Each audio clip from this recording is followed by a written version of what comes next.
अस्सलामु अलैकुम वरहमतुल्लाहि वबरकातुहू। उम्मीद करता हूँ कि आप तमाम हज़रात खैर वाफ़िस होंगे। मुअज़्ज़ज़ सामी किराम, एक बहुत बड़ी ख़बर लेकर के मैं आपके समातों के हवाले हुआ हूँ। असदुद्दीन ओवैसी मोदी पर क्यों भड़क उठे, इसी बात को लेकर के हम आपसे बात करेंगे कि आखिर ऐसा क्या हुआ कि असदुद्दीन ओवैसी अचानक बात करते करते, पाकिस्तान का ज़िक्र करते करते, ऑपरेशन सिंदूर की बात करते करते अचानक मोदी पर क्यों भड़क उठे। इसी के हवाले से पूरी जानकारी मैं आपके समातों के हवाले रखने वाला हूँ। मुअज़्ज़ज़ सामी किराम, उससे पहले मैं गुजारिश करूँगा, अगर आप चैनल पर पहली बार आए हैं तो चैनल को भी ज़रूर सब्सक्राइब कर लीजिए और इस वीडियो को अपने तमाम ही दोस्तों में आगे ज़रूर शेयर कीजिएगा। मुअज़्ज़ज़ सामी किराम, आपके जहन में एक सवाल पैदा हो रहा होगा कि आपका जो बैकग्राउंड है वो किस तरीके से नज़र आ रहा है, आज आप कहाँ पर वीडियो बना रहे हैं। तो मुअज़्ज़ज़ सामी किराम, देखिए, फ़र्क इस चीज़ से नहीं पड़ता कि वीडियो कहाँ पर बना रहे हैं, फ़र्क इस चीज़ से पड़ता है कि ख़बर आपको कैसी दे रहे हैं। हम आपको पूरे प्रूफ के साथ में एक हकीकत, एक सच्ची की खबर बताते हैं। मैं प्यारे इस्लामी भाइयों, मैं आपको बता दूं, मैं कहीं पर फ़िलहाल आया हुआ हूं तो वो सहूलियत नहीं है ताकि पीछे का बैकग्राउंड थोड़ा चेंज कर लिया जाए।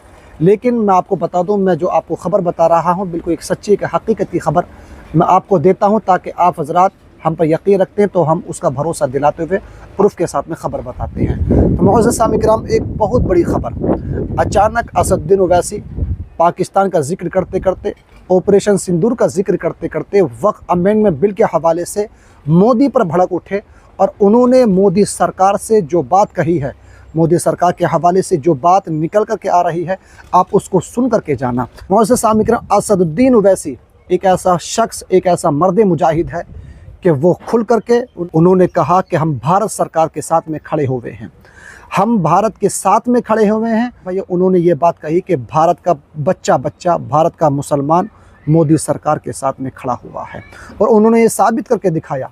उन्होंने किस तरीके से पाकिस्तान के लोगों को, पाकिस्तान की सरकार को किस तरीके से मुँह तोड़ जवाब दिया, वो आपके समातों के हवाले। आपने इससे पहले वीडियो देख भी ली होगी कि उन्होंने उन दहशतगर्दों को किस तरीके से मुंह तोड़ जवाब दिया और उन्होंने कहा कि हम भारत सरकार के साथ में खड़े हुए हैं। लेकिन साथ ही साथ में उनका जो मौक़िफ़ है वक्फ अमेंडमेंट बिल को लेकर के, उन्होंने मोदी सरकार से क्या बात कही है, आप इसको सुनिएगा। मुअज़्ज़ज़ सामी किराम, असदुद्दीन ओवैसी अपनी बातों ही बातों में ये कहने लगते हैं कि वक्फ अमेंडमेंट बिल का मामला किस तरीके से चल रहा है, लेकिन मोदी सरकार इस बिल को लाना चाहती है, इस बिल को लाना चाहती है क्योंकि मुंबई की सरज़मीन पर मुकेश अंबानी का एक घर बना हुआ है जो कि वक्फ अमेंडमेंट बिल की ज़मीन पर बना हुआ है। मोदी सरकार उस बिल को इस वजह से लाना चाहती है ताकि उसका घर बच जाए। इस वजह से मोदी सरकार इस बिल को लाना चाहती है ताकि वो उस घर को बचा सके।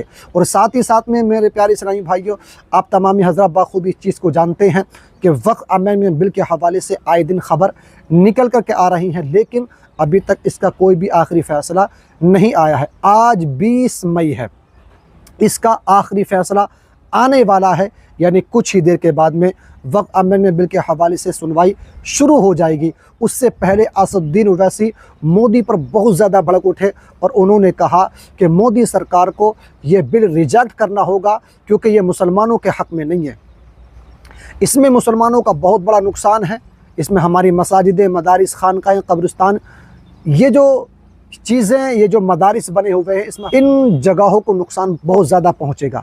तो इस वजह से मोदी सरकार को चाहिए, हम मोदी सरकार से मांग कर रहे हैं कि मोदी सरकार इस वक्फ अमेंडमेंट बिल को रिजेक्ट करे किसी भी सूरत से, क्योंकि ये मुसलमानों के हक़ में नहीं है। और साथ ही साथ में असदुद्दीन ओवैसी साहब ने जो बात कही है वो आपकी स्क्रीन पर है, आप इसको देखिएगा। असदुद्दीन ओवैसी ने मोदी सरकार से जो बात कही वो ये है कि उन्होंने कहा, यानी असदुद्दीन ओवैसी साहब ने कहा कि प्रधानमंत्री बार बार अपने भाषण में कहते हैं कि अब्दुल पंचर बनाता है, तो सुन लो वज़ीर आज़म, अब्दुल पंचर ज़रूर बनाता है, लेकिन उसने आपके दोस्त मुकेश की तरह यतीम खाने पर कब्ज़ा नहीं किया जो आपके दोस्त ने मुंबई में किया है। अब्दुल पंचर ज़रूर बनाता है लेकिन वो किसी की ज़मीन पर अपना घर नहीं बनाता। प्रधानमंत्री कहते हैं कि अब्दुल गरीब है, तो अब्दुल के साथ राम भी गरीब हैं, हिंदू भाई भी गरीब है क्योंकि भारत के बैंक आपके दोस्त को लोन पर लोन दिए जा रहे हैं। असदुद्दीन ओवैसी ने मुकेश अंबानी के घर को लेकर और मोदी सरकार को लेकर जो निशाना बांधा है वो आप तमामी हज़रात ने देख ही लिया। मुअज़्ज़ज़ सामी किराम, असदुद्दीन ओवैसी बारहा अपनी तकरीरों में ये बात कहते रहे कि मुकेश अंबानी का जो घर बना हुआ है वो वक्फ की ज़मीन में बना हुआ है, वो यतीम खाना है। अब से पहले वो यतीम खाना हुआ करता था, लेकिन इस वक्त में जो घर बना हुआ है वो मुकेश अंबानी का घर वक्फ ज़मीन पर बना हुआ है बारहा। और इसके ख़िलाफ़ केजरीवाल, जो कि सीएम दिल्ली के पूर्व रह चुके हैं, केजरीवाल ने इस बात को लेकर भी ये बात कही है कि मुंबई में एक ऐसा शख्स है जो वक्फ की ज़मीन पर अपना घर बनाए हुए बैठा हुआ है। यानी उन्होंने सीधे सीधे मुकेश अंबानी का घर का जिक्र किया। मुअज़्ज़ज़ सामी किराम, तो ये इसी तरीके से ख़बर निकल कर के आई। और मैं आपको बता दूं, आज 20 मई है। वक्फ अमेंडमेंट बिल के हवाले से 2 दिन पहले असदुद्दीन ओवैसी ने इसके ख़िलाफ़ प्रोटेस्ट किया, इसके ख़िलाफ़ अपनी आवाज़ को बुलंद किया। लेकिन प्यारे इस्लामी भाइयों, मैं आपको बता दूं, आज 20 मई है। वक्फ अमेंडमेंट बिल के हवाले से बहुत बड़ी ख़बर जैसे ही निकल करके आएगी, हम आपको बताएंगे कि ये वक्फ अमेंडमेंट बिल रिजेक्ट हुआ या फिर पास हुआ या तरमीम के साथ में लागू कर दिया गया है। जैसे कि आप तमाम हज़रात बाखूबी जानते हैं कि राष्ट्रपति ने इस बिल पर मोहर अब से पहले लग चुकी है उनकी तरफ से, और ये अब आखिरी फ़ैसला आना बाकी है। अब देखते हैं किस तरीके से हालात और किस तरीके से मामलात और किस तरीके से ख़बर सुप्रीम कोर्ट से निकल करके आती है। तो प्यारे इस्लामी भाइयों, इस वीडियो को अपने तमाम दोस्तों में आगे ज़रूर शेयर कीजिएगा। इसके अलावा भी कोई नई अपडेट निकल करके आएगी तो हम आपको ज़रूर बताएंगे। दुआ में याद रखना, अपना ख्याल रखना। अस्सलामु अलैकुम वरहमतुल्लाहि वबरकातुहू।